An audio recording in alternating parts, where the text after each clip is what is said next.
Boruto's sword is alive. And this is a theory that I had 3 years ago, but now the conversation has become even more important with the information that is being revealed in this latest chapter. As Boruto has asked Sumire to come and fix his sword, and he has given her information that she was going to learn about in the future and use that current information now to speed up the process and actually change Boruto's sword fundamentally to create something completely brand new. As Sumire describes it herself, Boruto's sword will be reborn, quite different to the sword that Boruto possessed at once. This, alongside multiple various hints that we have been given in the story, is signaling that Boruto's sword is going to be alive. And in the past, I didn't know exactly who was going to be in that sword, but it now confirms that Momoshiki is going to be the one inside of it. And the theory is quite simple. Why did Kawaki not shrink Boruto's sword when they first fought in the Hokage monument? We saw that fight take place, and although we didn't see Kawaki's dojutsu at the time, we still do know that Boruto and Kawaki end up clashing. We also see when Ishiki fights swordsmen, he has tried multiple times to shrink Sasuke's sword. One of them didn't work when Boruto was actually the sword in disguise, allowing him to be able to send Ishiki to a completely different dimension, which was a big component of that fight. But later on, when actually fighting Sasuke, when he's using his actual sword, he ends up shrinking that sword.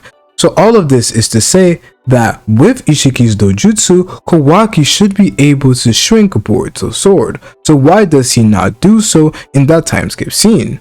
Some people might say that, oh, Ikimoto didn't think about that at the time, so we shouldn't be looking too deep into this. But the question will still arise when Boruto eventually ends up fighting Kawaki. There will come a time that Boruto will have his sword, and since we see it as his main way of fighting versus various opponents, he used it versus Jura, and thus he will most likely use it again versus Kawaki, as we have seen in that time skip scene. Why would Kawaki then not shrink Boruto's sword at that moment? And if Boruto is to lose his sword, it would kinda change the dynamic of that fight, as Boruto wouldn't have his main weapon. This is why I personally believe that that scene is not going to change at all. Boruto will have his sword, and Kawaki may even attempt to shrink it, but it will not work, and that is due to the person who is inside of it, and that person will be Momoshiki. As this is going to be similar to what we saw with the Supreme Kai, something that we saw in Dragon Ball, and we already know the influence that Dragon Ball has in Boruto and Boruto 2 Blue Vortex. In Dragon Ball, we had the Supreme Kai that was sealed in the Z-Sword, which Gohan was using to train, and it was only until that sword ended up breaking that we could actually end up seeing that the Supreme Kai was sealed in that location. This is obviously not going to be the same when it comes to Boruto, as I don't believe that they're going to break the sword again, but the fact of Momoshiki potentially being sealed inside Boruto's sword as a way to deal with Momoshiki but still harness his power is going to be something that I definitely believe to be possible, and Sumire is going to be the person who at least allows for the sword to be able to encapsulate Momoshiki's soul. We have Boruto, who would then have to use his karma as a way to siphon Momoshiki's power, or a way to siphon his chakra into that sword. And it's not like we haven't even seen this in Boruto 2 Blue Vortex, obviously not to the same degree as this theory is suggesting, but we saw something quite similar when it comes to Shinki and Ayara. The fact of having somebody seal their chakra in somebody else's sword, which ultimately results in the sword being able to utilize elements of that person's powers and abilities. This is what we saw in the Sand Arc, where we ended up having Shinki, who sealed some of his chakra into Ayara's sword, which was pivotal in fighting versus Ryu, as Ayara was one of the MVPs in that fight that ended up freeing various characters whenever they were controlled by Ryu and his Iron Sand puppeteer jutsu, as we literally saw Ayara do countless of times, and when he ended up losing his sword, the tide of the battle ended up shifting, ultimately resulting in Sarada awakening her Mangekyo Sharingan. This is the same method that I believe that Boruto can go with. a method where he seals or siphons Momoshiki's remaining essence into his sword. And the reason why this is going to work even better is that Momoshiki doesn't have an actual body. So he can actually siphon the residual power of Momoshiki, which Boruto has stated in the past that he can control a lot better now, even though he doesn't choose to do so, as tapping into Momoshiki's powers is ultimately going to result in him feeling like he's going to die. But if he is to do so and siphon that power into his sword, we could ultimately see a Boruto who, one, ends up remaining conscious, but also has those powers through his sword. And this is going to be quite key in Boruto's character and exactly how he ends up dealing and ultimately defeating Momoshiki. Whether it is a trick that he plays on Momoshiki, where he gets Momoshiki to cooperate and ends up sealing Momoshiki into his sword, or it is something that happens in the result of an ultimate battle that Momoshiki and Boruto have in their psyche, this is what we're going to end up seeing. And it all ends up lying in the idea of the sword and what exactly it represents when it comes to Japanese series in particular. Boruto's sword is heavily tied in to his character, as we know that in Japanese culture, the sword is a representation of the user's soul. So we're seeing exactly how Boruto is feeling and is being reflected through his sword.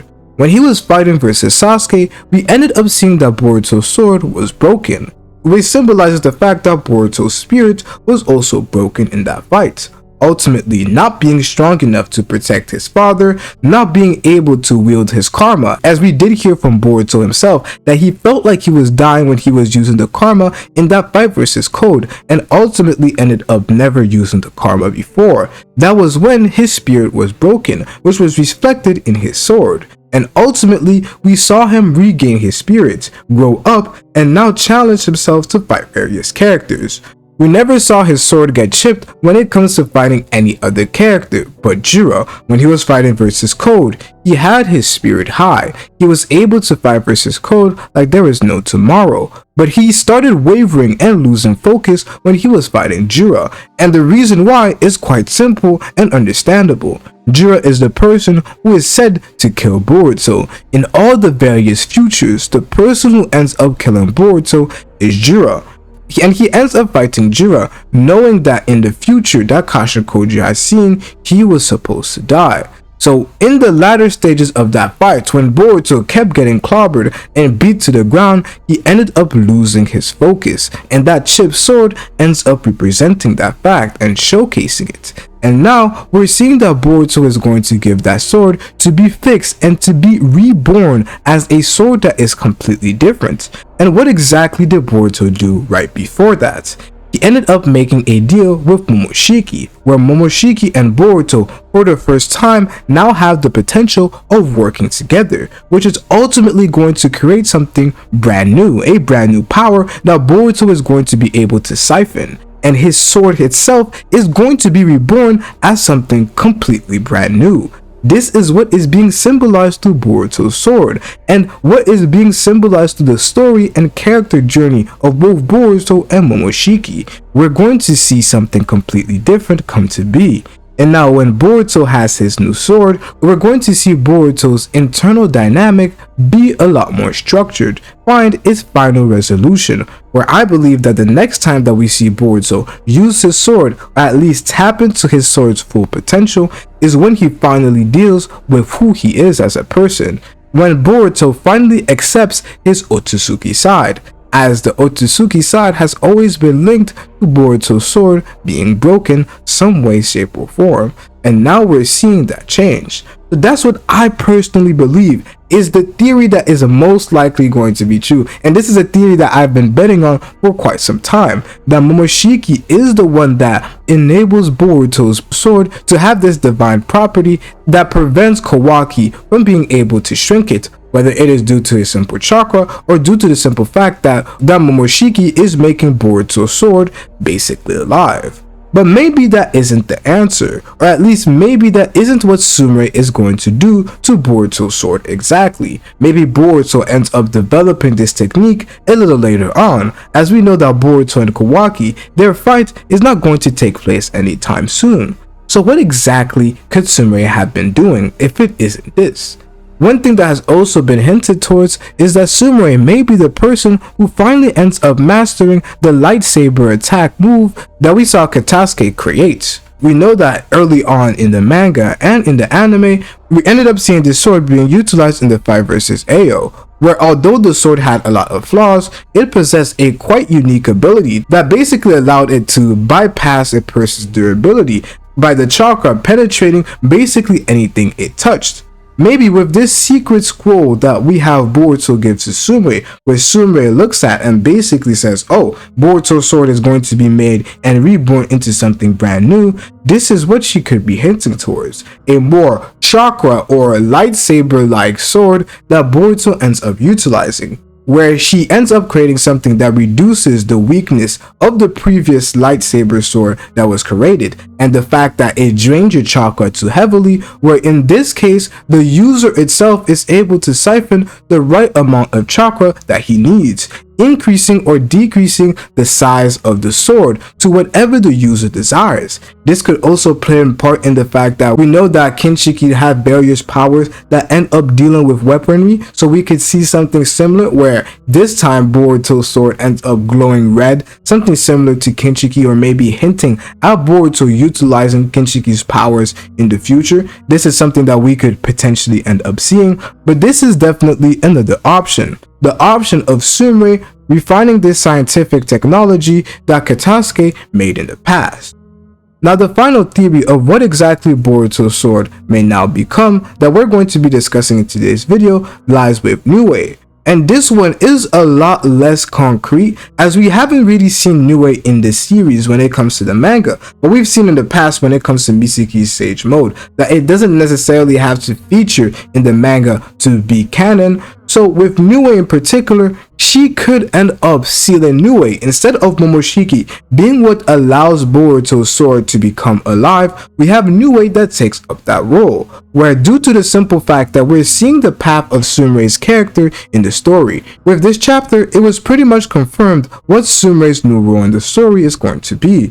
She's most likely going to be somebody who plays that supportive role, reinforces your tech, allows you to fight better in battle. This could be something that is quite important for Kawaki later down the line. But in Boruto's case, Shinji is not going to be a fighting type. She could potentially use Nue and the powers that were connected to her origin story. As we saw in the Boruto anime, she could use those powers and siphon that chakra that she is basically not going to be using, as she is not a fighter, into the sword, and transforming Boruto's sword into something completely different. Nue is tied with the Jogan, and we do see that when Boruto uses his sword and karma, it ties into the Jogan somehow. So maybe this is another catalyst towards Boruto using the Jogan, as in the anime when Boruto used the Jogan to tap into Nue's dimension. We know that Nue was connected with that in some way, shape, or form. So with Nue's chakra being implemented into Boruto's sword, this could potentially be a future that Kashin Koji has seen as a catalyst towards Boruto awakening his dojutsu, which would now be Nue's chakra. So these are the ways in which we could potentially see Boruto evolve with his new sword, a sword that is potentially alive, allowing him to negate the ability of Kawaki to shrink various different objects. Now, let me know your personal thoughts on which theory you believe is the most accurate and the most likely to take place. But if you want to see just how close I was to predicting this to being true back in the days, 3 years ago, make sure to watch this video right here.